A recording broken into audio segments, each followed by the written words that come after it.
బులెటిన్లో breaking news చూస్తున్నాం. కాసేపట్లో హైదరాబాద్ నుంచి విజయవాడకు జనసేనాని వెళ్లనున్నారు. విజయవాడ పార్టీ కార్యాలయంలో ముఖ్య నేతలతో భేటీ కానున్నారు. రేపటి నుంచి రాయలసీమ జిల్లాలో పవన్ కళ్యాణ్ పర్యటించనున్నారు. ఈ నేపథ్యంలో ముఖ్య నేతలతో సమావేశమై పర్యటనపై చర్చించనున్నారు.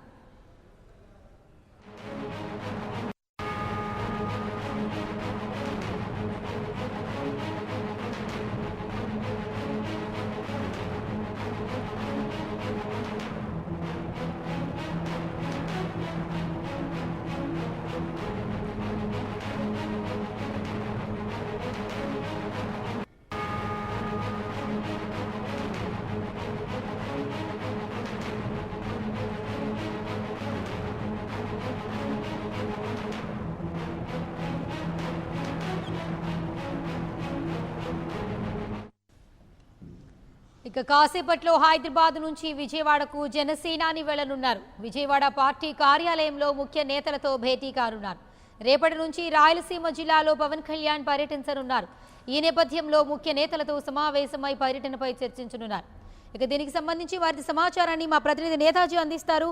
నేతాజీ, మరి కాసేపట్లో హైదరాబాద్ నుంచి విజయవాడకు జనసేనాని వెళ్లనున్నారు. పూర్తి అప్డేట్స్ ఏంటి? ఇవాళ ఉదయం 10:30 గంటలకు హైదరాబాద్ నుంచి ఫ్లైట్ లో జనసేన అధినేత పవన్ కళ్యాణ్ విజయవాడకి వెళ్లనున్నారు.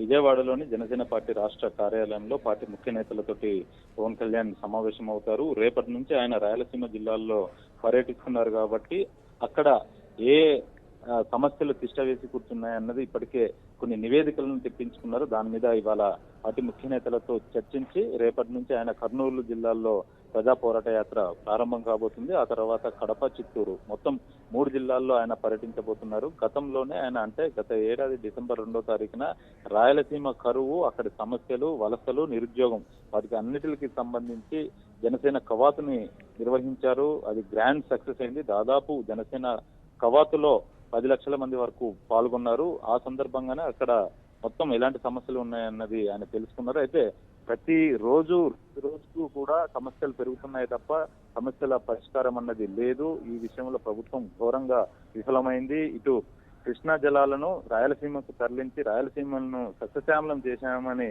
ప్రభుత్వం చెప్తుంది. అదంతా కూడా తప్పు అంటూ పవన్ కళ్యాణ్ చెప్తున్నారు. దీని మీదే ఆయన ప్రధానంగా దృష్టి సారించనున్నారని మనం చెప్పాలి. ఇక రేపు ఆయన కర్నూలు జిల్లాలో పర్యటిస్తారు. ప్రతి జిల్లాలో కూడా 3 రోజులు ఉండాలని ఆయన షెడ్యూల్ అయితే ఖరారైంది. కర్నూలు జిల్లాలో ఎలాంటి సమస్యలు ఉన్నాయన్నది ఇప్పటికే అక్కడ లోకల్ జనసేన లీడర్స్ ఎవరైతే ఉంటారో వారంతా కూడా ఒక నివేదిక రూపంలో సిద్ధం చేసి పెట్టారు. పవన్ కళ్యాణ్ అక్కడికి వెళ్ళగానే ఆ రిపోర్ట్ ని పవన్ కళ్యాణ్ కి సమర్పిస్తారు. జనసేనాని కూడా అక్కడ సమస్యల మీద ప్రధానంగా దృష్టి పెట్టబోతున్నారు. అలానే జనసేన పార్టీకి సంబంధించిన 7 సిద్ధాంతాలు, విజన్ డాక్యుమెంట్ లో పొందుపరిచిన 12 అంశాలను కూడా ఇప్పటికే జనసైనికులు ప్రజల్లోకి తీసుకెళ్లారు. ప్రజల నుంచి అద్భుత స్పందన వస్తుంది. మరోవైపు 5 సభ్యులతో స్క్రీనింగ్ కమిటీని కూడా పవన్ కళ్యాణ్ ఏర్పాటు చేశారు. ఆ స్క్రీనింగ్ కమిటీ ముందుకు వచ్చే సార్వత్రిక ఎన్నికల్లో పోటీ చేయాలనుకుంటున్న అభ్యర్థులు ఎవరైతే ఉన్నారో అది లోక్సభకు కావచ్చు, ఇటు శాసనసభకు కావచ్చు, వారికి సంబంధించిన ప్రతి దరఖాస్తు కూడా అభ్యర్థులు చేసుకుంటున్నారు కాబట్టి ఆ దరఖాస్తుల విలువ కూడా కొనసాగుతుంది. వాటన్నిటిని కూడా పవన్ కళ్యాణ్ పరిశీలించనున్నారు. ఆ వడబోత కార్యక్రమాన్ని ఆ స్క్రీనింగ్ కమిటీ తీసుకుంటుంది. అనంతరం పవన్ కళ్యాణ్ కి ఆ రిపోర్ట్ ని ఇస్తుంది. ఫైనల్ గా మొత్తం 175 అసెంబ్లీ స్థానాలకు అలానే 25 లోక్సభ స్థానాలకు సంబంధించి జనసేన అనే డిసిషన్ తీసుకుంటారు. ఒకవైపు ఆ ప్రక్రియ కొనసాగుతూనే ఉంది. మరోవైపు జిల్లాల్లో పర్యటించి ప్రజలతో మమేకమై ప్రజల యొక్క కష్ట సుఖాలను తెలుసుకుని వాటి పరిష్కార మార్గాలను పవన్ కళ్యాణ్ అన్వేషిస్తూ వస్తున్నారు. ఇప్పటికే అటు ఉత్తరాంధ్ర జిల్లాల్లో ఆయన 2 పర్యాయాలు పర్యటించారు. ఆ తర్వాత తూర్పు గోదావరి, పశ్చిమ గోదావరి ఇలా జిల్లాల్లో అయితే ఆయన పర్యటన కొనసాగింది. ఇప్పుడు రాయలసీమ జిల్లాల్లోకి రాబోతున్నారు. గతంలో అనంతపురంలో ఆయన పర్యటించారు. దాదాపు 8 రోజుల పాటు అక్కడ తన పర్యటనను కొనసాగించారు కాబట్టి ఈసారి మిగిలిన కర్నూలు, కడప, చిత్తూరు జిల్లాలు ఏవైతే ఉన్నాయో అక్కడ దాదాపు 10 నుంచి 15 రోజుల పాటు ఆయన పర్యటన కొనసాగే ఛాన్స్ అయితే ఉంది. అనంతరం ప్రకాశం, నెల్లూరు మిగిలిన ఏ జిల్లాలు అయితే ఉంటాయో అక్కడ పర్యటిస్తారు.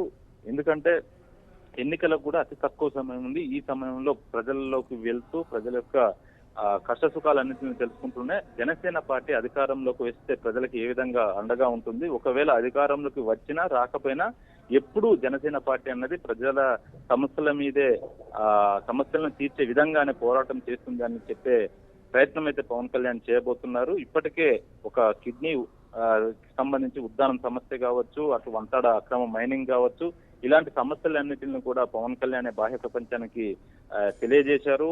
అలానే కాకినాడ సెజ్జులు స్పెషల్ ఎకనామిక్ జోన్స్ కు సంబంధించిన సమస్య ఏదైతే ఉందో దాన్ని కూడా బాహ్య ప్రపంచానికి తెలియజేసింది జనసేన అధినేత పవన్ కళ్యాణే. ఇటు రాయలసీమకు సంబంధించిన కరువును కూడా తన కవాతు ద్వారానే బాహ్య ప్రపంచానికి తెలియజేశారు. ఈ రకంగా పవన్ కళ్యాణ్ ఎక్కడికి వెళ్ళినా కూడా ఆ సమస్యలు అన్నవి బయటికి తెలుస్తున్నాయి. ఆ రకంగా ప్రజల సమస్యలను ఆయన బయటికి వెలికి తీస్తున్నారు. అలానే పార్టీ తరపున అండగా నిలబడుతున్నారు. మరీ ముఖ్యంగా రాయలసీమలో కరువు, నిరుద్యోగం విలయతాండవం చేస్తుందని మనం చెప్పాలి. వలసలకు వెళ్ళిపోతున్నారు.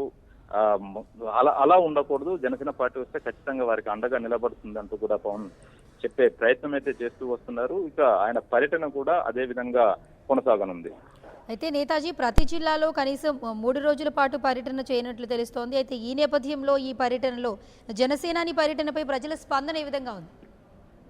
జనసేన అధినేత పవన్ కళ్యాణ్ ఎక్కడికి వెళ్ళినా కూడా ప్రజలు బ్రహ్మరథం పడుతున్నారు. మరీ ముఖ్యంగా మహిళలు పెద్ద ఎత్తున పవన్ కళ్యాణ్ కి స్వాగతం పలుకుతున్నారు. ఇటు తన విజన్ డాక్యుమెంట్ లో కూడా 12 అంశాలను పొందుపరిచారు. అందులో మొట్టమొదటిది మహిళలకు రాజకీయంగా 33% రిజర్వేషన్లు. ఇది ప్రతి ఒక్క పార్టీ చెప్తూ వస్తుంది కానీ పవన్ కళ్యాణ్ మాత్రం చేసి చూపెడుతున్నారు. అందుకు ఉదాహరణే ఆయన కమిటీలను ప్రకటించిన సందర్భంలో మొట్టమొదటిసారిగా 22 మహిళా కమిటీలను ప్రకటించారు. దాన్ని బట్టే ఆయనకి మహిళల పట్ల ఉన్న గౌరవం, నిబద్ధత, చిత్తశుద్ధి అంటే ఏంటి అన్నది మనం అర్థం చేసుకోవాలి. ఈ రకంగా రాజకీయాల్లో ఖచ్చితంగా ఆయనకి 175 అసెంబ్లీ స్థానాల్లో కూడా 60% యువకులకు ఆయన ఛాన్స్ కల్పిస్తా అన్నారు. అందులో మహిళలకు ఖచ్చితంగా 33% ఉంటుంది. ఆ రకంగానే ఆయన అడుగులు వేస్తున్నారు. అటు స్క్రీనింగ్ కమిటీ ఎంపిక కూడా ఆ రకంగానే చేస్తుంది. ఈ రకంగా మహిళలకు ఆయన భరోసా ఇస్తున్నారు.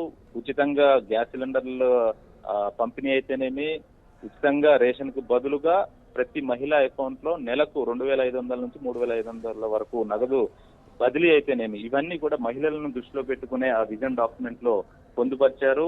ఇంకా పూర్తి స్థాయి ఎన్నికల మేనిఫెస్టోని ప్రిపేర్ చేస్తున్నారు. ఈ దఫా ఆయన ఈ రాయలసీమ జిల్లాలో పర్యటిస్తారు కాబట్టి అక్కడ ప్రజలు ఏం కోరుకుంటున్నారు అన్నది ఆయన తెలుసుకుంటారు. ఆ రకంగానే పూర్తి స్థాయి మేనిఫెస్టోను ఆయన రూపొందించనున్నారు. ఈ రకంగా ప్రజల సమస్యలను తెలుసుకుంటూ వాటి పరిష్కార మార్గాలను అన్వేషిస్తూ వాటి సమస్యలు ఏవైతే ఉంటాయో ఏ రకంగా వాటిని సాల్వ్ చేయాలన్నది ఆయన ఆలోచిస్తున్నారు. ఆ రకంగానే ప్రజలకి అండగా నిలబడతారు. ప్రతి జిల్లాలో కూడా కనీసం 3 రోజుల పాటు ఆయన పర్యటన ఉండబోతుంది. ఇక అతి త్వరలోనే మిగిలిన కమిటీలు ఏవైతే ఉన్నాయో వాటన్నిటిని కూడా పవన్ కళ్యాణ్ ప్రకటిస్తారు. ఆ తర్వాత అభ్యర్థులకు సంబంధించిన ప్రకటన కూడా ఉండబోతుంది. Right, thank you Netaji.